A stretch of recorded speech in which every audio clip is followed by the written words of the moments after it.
Well, tomorrow is World Cancer Day, and the City of Johannesburg will be hosting a free cancer screening and education in Alexandra to commemorate this day.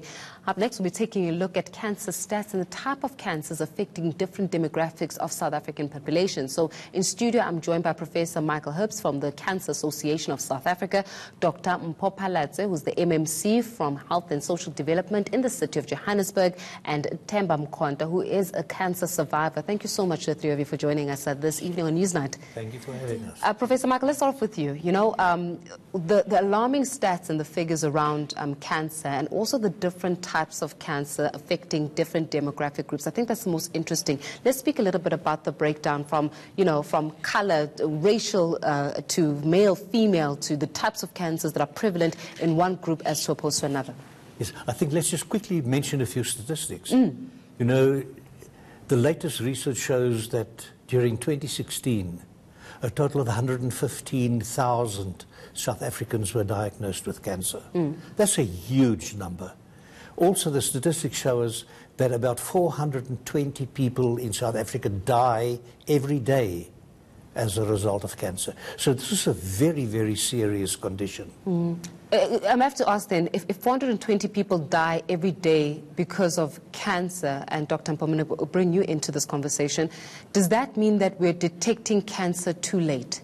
And that says a lot about education around cancer, that says a lot about the way we live our lifestyles, that we don't take these things seriously, and even symptoms of cancer, which is going to bring me back to a conversation of how do you even define those systems? How do you even track it as a normal, ordinary South African? You know, all of that applies. Sorry, doctor. All of that apply. But we must not forget to add one of the most important things, and that is a lack of access. You know, we've got so many millions of people living in the rural areas, and they don't have access. And my heart bleeds for all of them. I have seen patients coming to a rural clinic with fulminating breast cancer, that the breast has burst open. They're given panadas and they're sent home because the infrastructure is just not there to help and assist them. And then we're detecting it a bit too late, and there's still the added issue of stigma, right? Especially amongst even the different racial groups, Doctor? It's true, we are detecting it late. If you look at the government and the system, the health system in government, health care is provided across all the tiers of government. However, if you look at the local level of government, there's only so much that we can do. So any form of treatment is only done at a tertiary level, a secondary level. If you look at what we're able to do at a primary healthcare level, for instance, in the City of Johannesburg, we are responsible for 81 clinics. We can only screen, we can do health education, and then we up-refer. So in other words, if we're suspecting breast cancer in a patient, we would refer them to hospital. But there's long waiting times, and while the person is waiting, they're probably complicating, and that's been one of the biggest challenges. So I think there's a lot of work to be done within the health systems itself. We've just partnered with Pink Drive, and that's going to assist us a lot, particularly with rendering services that we would normally have to refer to hospital for, being able to bring their mobile unit to our clinics and being able to give that. So access is definitely, I'll agree with Prof, it's a challenge. In COJ, we've extended our... Why is it a challenge? And I'm going to ask this question because I'm coming in from the outside now, not even as an anchor, but as a normal, ordinary South African, a woman who... I'm not immune to different illnesses. So if you're going to say that's still a challenge, I'm in Johannesburg, I'm in the city. I can imagine a woman who is in Elwatini, somewhere in Mpumalanga. Why is it a challenge for me to even get screened? Why is it a challenge for me to even get access to even the help that I need? Well, a lot of it has to do with socioeconomic factors in people's lives. If you look at most of our people have to choose most of the time whether to go to a clinic or whether to go to work. They're not protected. Our labor laws are not always protective. I mean, I've been a doctor myself and I've practiced for many years, and I've seen people come to me when they're so complicated, and when you ask why they haven't been to the clinic or the hospital before, they'll tell you they had to choose, you know, and given the choice because of poverty, inequality, and all the challenges we faced with, they would choose to go to work. So that's a challenge, and that's why in the City of Joburg we've extended hours of service, and since we've done that, we're now at 17 clinics, hoping to bring the number to 26 by the end of June.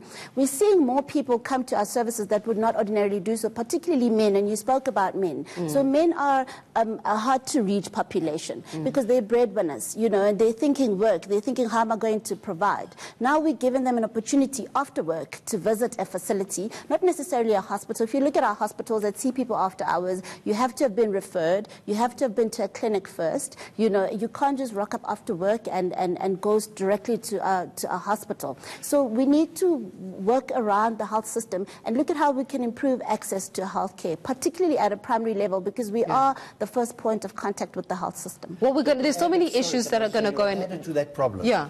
Men are very bad at health seeking. That's how I want to bring in. That's how I want to bring in our survivor here, because I think this is just the right moment in time to bring in our survivor. To hear that the clinic will be open later, but we've got a lot of work to do to convince men to come to the clinic in time. Professor, then let the man speak. Themba, help me out here. What is fascinating and what is good is the fact that we've given cancer, we always bring in women to have these conversations, right? So it almost appears as though it's a female-related issue. But men are affected by cancer, and yours is even such a story where it started off as colon cancer. Tell us about your story. Yeah, I was diagnosed with stage 3 colon cancer in 2015, March. And I was due for my operation in April, but unfortunately my blood pressure started its own thing and they couldn't operate because of that. So they had to give me treatment. I had to go back home, take treatment to try and control my blood pressure.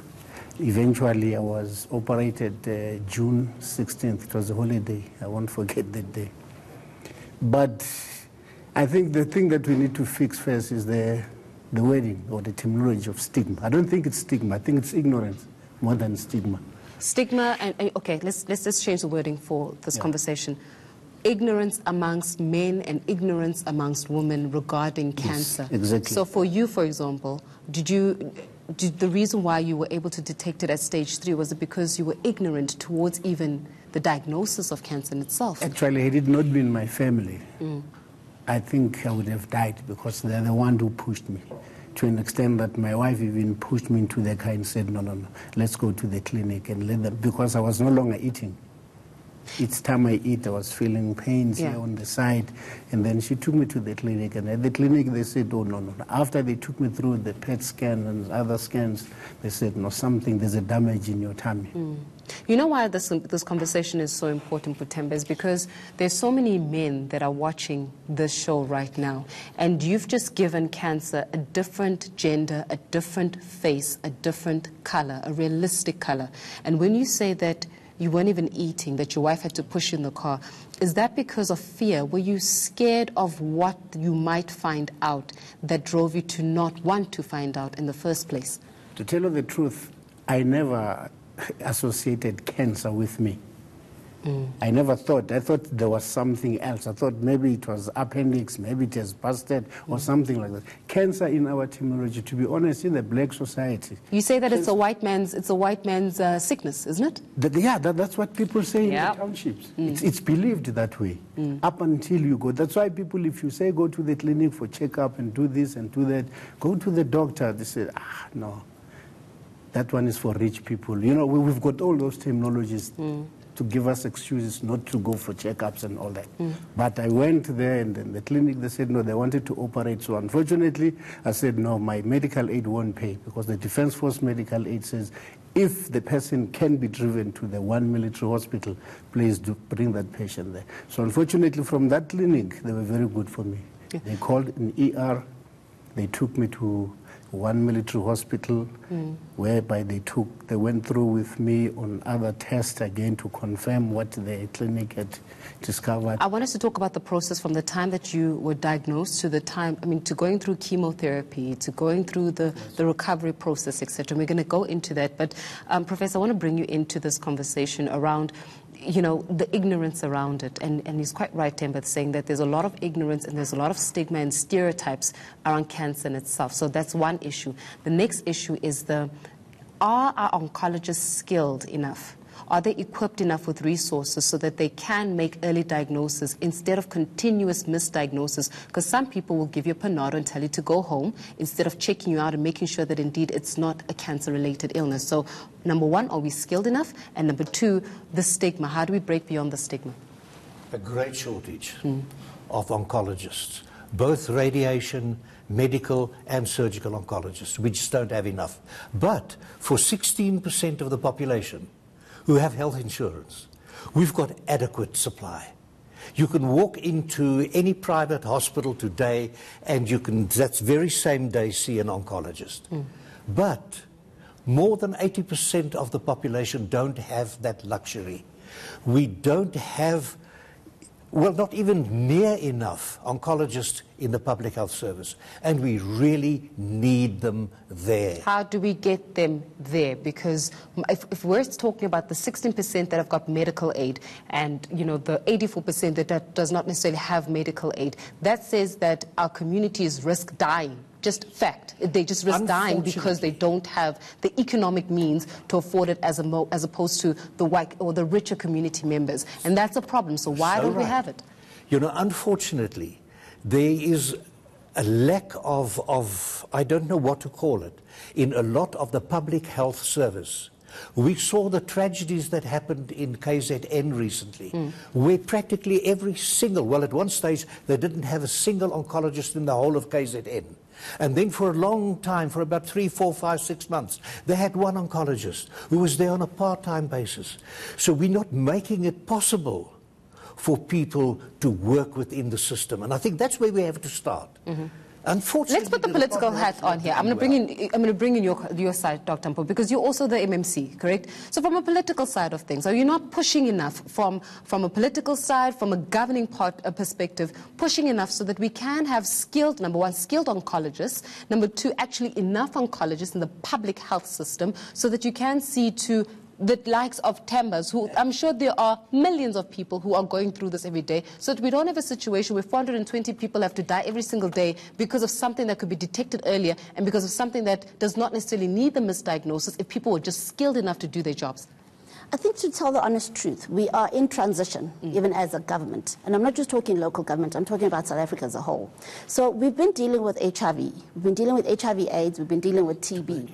And there's been a lot of resource focus on HIV/AIDS and TB over the last few years, or a decade or so.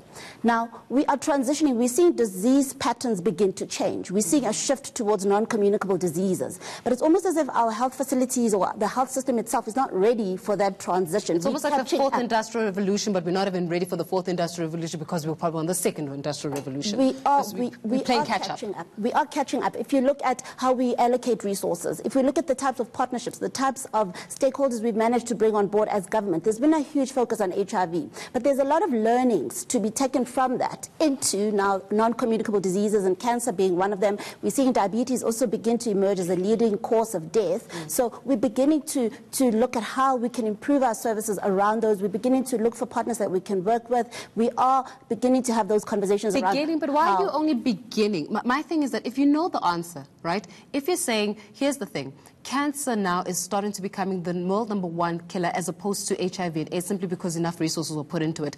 Why are we only at the beginning stages? You're doctors. You're sitting on this, you're a professor, you're a doctor, you are a survivor. If we're sitting here as intellectuals and we're saying we're beginning, surely there's a problem with that. We shouldn't be beginning. There is a problem. The WHO in 2017 had to release a report, charging governments around the world to prioritize cancer and to set an agenda for cancer. So it's not even just a South Africa problem, and worldwide. It's a worldwide problem. So everybody's catching up, but the WHO is on board and they're providing the leadership, and with that they'll provide the technical support and help governments across the world to deal with cancer more effectively. Professor, I'm going to come to you now. I just want to go into how research has proven that chronic stress results in cancer spreading faster, and for many, stress often begins at the workplace. So what we did is that we asked some of our colleagues at ENCA how they would help a colleague going for treatment. Have a look. A person is living with cancer, they're not defined by cancer, and I think that needs to be reflected in the way that their friends treat them. That's really important. You don't become less of a person simply because you're fighting cancer. In fact, in some ways, because it takes so much courage, you're actually becoming more of a person. And I think friends need to reflect that and show as much love as they can. I would help them by just being there for them in whatever way they need me to be. So if it means that they need the support to when they're going for their chemotherapy sessions, or when they just need somebody to talk to, or in whatever way they can be, I think the best thing is just be there for them, be available for them. If people can support them in ways that makes their life a little bit easier. You know, if they have to go for treatment and they have to be 5 minutes late, well, you know, so be it. I don't think make a big deal out of it, but support them in the work environment. I'll just literally go to their homes, make sure that I'll focus on the children, make sure that the children are taken care of. If I need to help them with their homework, that's what I'll dedicate my time to, you know, to do. Maybe take them out on weekends, you know, just, you know, for play dates and whatever. So just like to give them more time to focus on themselves, to rest, to, you know, go through their medication and whatever that they need to do. So basically, I think that's what I would do. Because of the environment I'm in, I would want my colleague to be stress-free. So I would do practical things like I would take their shift if, you know, especially I don't think it's good to go to chemo and then have to come to work. So I would take over their shifts, as many as I possibly can. I would also go to their place and help them cook, because as well, I think that when you're coming back from chemo, you're very drained. So you might just want to sleep. So then I wouldn't mind cooking for them. Of course, as we're continuing with that conversation around World Cancer Day, and I mean, we're breaking and we're having some realistic conversations around where we are and how we're faring when it comes to the treatment of cancer, diagnosis, and also maybe even the skills and the resources. But before I let you go, in 30 seconds, each of you, I'm going to start off with you, Themba. What would you like society to know about cancer at this moment in time? You're a survivor of it, so you've been through it. There's nobody that's better to articulate than somebody that has been through it. What would your message be? My message would be, you know, cancer is not supposed to be deadly as it is. Diagnose it early, get treatment, then you can manage it. It's not that difficult. Unfortunately, the monetary value on cancer treatment, it's too high for many people. They can't afford it. Had it not been for the Defence Force medical aid with me, I don't think I'll be sitting there. Unfortunately, I happen to have seen my first operation, how much it cost. How much? No. Was it in the hundreds of thousands? Yes.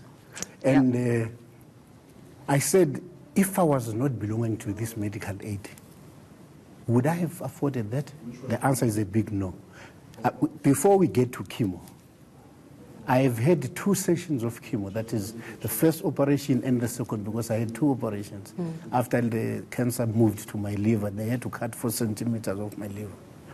And then I started chemo. I'm still on chemo. On the 14th next week, I'm going for my last session this time. I'm enjoying it now, to be honest. But it's not nice. You know, there is a doctor at one military hospital. I once asked him, before I took chemo, I said, "Doctor, how is chemo?"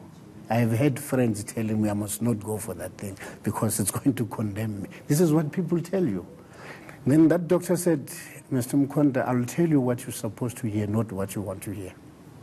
Chemo, it's not a nice thing to do, but unfortunately it has to be done." I'll never forget those words. And then I went there now knowing I'm going to face that. And to sit there and look at those bottles of liters being pumped into one's body. I used to start mine at 8 and end up at 4 in the beginning. When I go to my car, I would need an hour before I could even start the car, just to relax and take a breath. It's horrible. And you fall part of the 16% of people that actually have got access to medical care. Dr. Mpho, in 30 seconds. Well, what I'd like to say to people is that everybody has a role to play. And yes, indeed, government still has a lot of catching up to do, as we said. But people also have a responsibility, and people need to take responsibility for their health. Primary healthcare services are rendered free of charge in South Africa, everywhere you go. That is the first point of contact with the healthcare system. Do not despise any small symptom, any small sign. Seek medical attention. Take that day off if you have to. It could save your life. So people need to take responsibility, know their rights and know their status, because early detection does save lives. And Professor? My message is we've got to tell everybody, and everybody must accept the fact that we've got to know our bodies from the top of our head to the soles of our feet. If there's anything different today than yesterday, last week or last month, have it seen to. You don't only have a responsibility for your own health, you have a responsibility to be healthy for all those around you, a wife, a father, a mother, a child, a brother, a sister. They want you around, and you have to accept that responsibility and do something. I can and I will, which is the theme for World Cancer Day tomorrow. Thank you so much, the three of you, for sharing your insightful stories and also looking at just the realistic picture in terms of where we are in fighting cancer in this country. So thank you so much. Well, when we come back, we're going to